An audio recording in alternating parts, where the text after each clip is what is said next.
Ապրիլի 11-ին Վանաձորի Հովհաննես Թումանյանի անվան պետական մանկավարժական ինստիտուտի դահլիճում տեղի ունեցավ հայր և որդի Հակոբյանների համատեղ համերգը։ Եվ ամենուրեք խնդրում եմ նրան,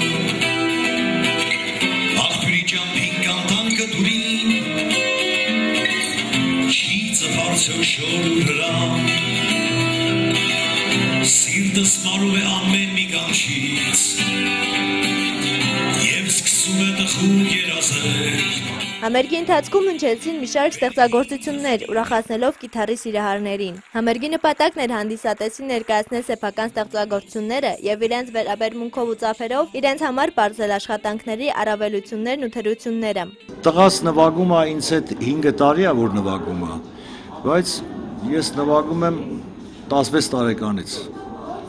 Բացառությամբ այն տարիները, մութուխավար տարիները, որ ասենք այդ տարիները ընդմիջվել է, էլի չեմ նվագել։ Մարիամ Գալյան, Կամո Ծատուրյան, Լորի հեռուստաընկերություն։